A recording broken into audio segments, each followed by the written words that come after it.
Ooh, single mother by choice and finances. Yeah, it's a commitment.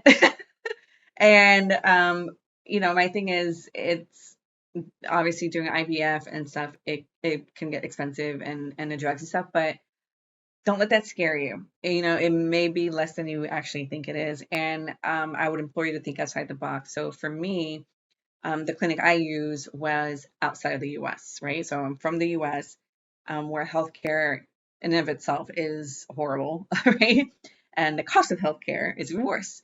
So yeah, if you're in the US and looking at IVF, there it can really be expensive. So I did mine outside the country, at a very reputable center that's well known, has a very good success rate, and I saved a ton. I mean, when I tell people what I spent, they're just like, "Whoa, maybe I could afford it." So I would say do your research, call, find out what the cost is. That's the first thing. So, sometimes we can assume it's going to be an exuberant, amount, and it actually may be reasonable and affordable. And so the first thing is to find out how much it would cost, medicine, and like, get a quote. And then from there, plan ahead, start saving. If you are in the US, look in, if you, and you have health insurance, see if your health insurance will cover it. If your workplace will cover it. This is something that's really important to you, and maybe your current job doesn't provide, or your current health insurance doesn't provide support for IVF, then look elsewhere. Look to work somewhere else. If this is something that's important to you. I mean, having a kid is a life changing event, and so why not make drastic changes ahead of time to be able to afford this journey. So plan ahead and kind of have an idea of what it is. I wouldn't encourage anyone to go into debt going through this, because you want to be able to support and pay for everything that comes after having a baby. And trust me, you're gonna want to spoil that baby and buy a whole bunch of like cute clothes. I'm speaking from experience. So, you don't want to go into debt on this journey, but if you plan ahead, reach out to clinics, see if they have payment plans. There's care credit, so see if care credit can help with that. Again, it just starts with knowing what to expect, having a dollar figure in mind. For me, it made sense for me to come do it overseas, and I actually, sold my house. I didn't sell my house for funds to pay for it, but I sold my house just because I wanted to be untethered to the US and just live abroad. And so I chose the country the clinic is in Barbados, and it was so much cheaper to do that, to live here and do that. And I have what I think people would consider a life of luxury back in the States is just a standard way of living here. And it's so affordable. I have a personal trainer that comes every morning to my house to work. Well, I haven't worked out in a while, but when I first moved here.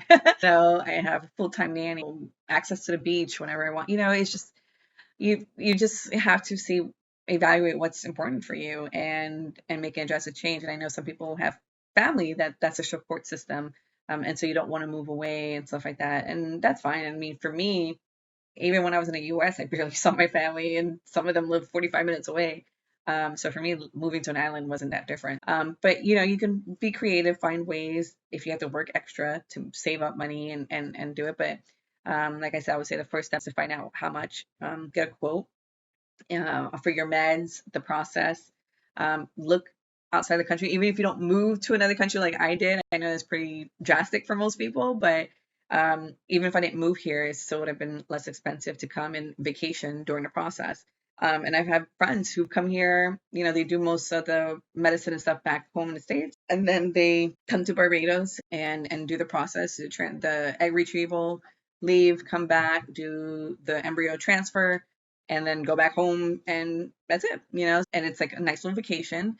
And that might be why their success rate is so high, is because when people come here, you relax, right? You're away from the hustle and bustle from home. You're like in vacation mode, after egg retrieval or after your transfer. You can literally go back to your hotel, your Airbnb or whatever, lounge by the pool, lounge by a beach, and let that baby, marinate. Let that baby set in. Yeah. So finance is a big thing, but again, I for me, the way I get through certain things on this, the way I got through some humps on this journey is I'm like, okay, well, if I was with a partner, what would be different? Um, right? It'd still be expensive. And yeah, maybe I'll have my partner help or whatever, but just be creative. Be creative. Like I said, you can see if your insurance will cover it, if your workplace will cover it. If not, look for another workplace. I mean, yeah, I tend to oversimplify things sometimes, but maybe sometimes it is really that simple, right? Sometimes it's just hard for us to make that transition or change something.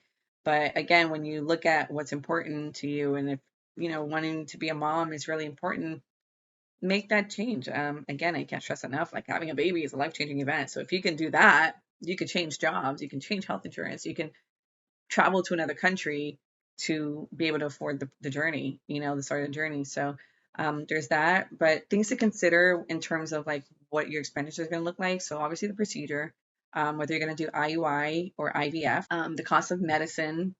There's going to be a lot of medicine involved depending on your test results. You're going to do some tests. The clinic is going to order you to do some tests, blood work, things with your fertility, those kind of things. And from there to let you know what kind of medicine you're going to need. So that's going to be cost. So you can get an estimate for that.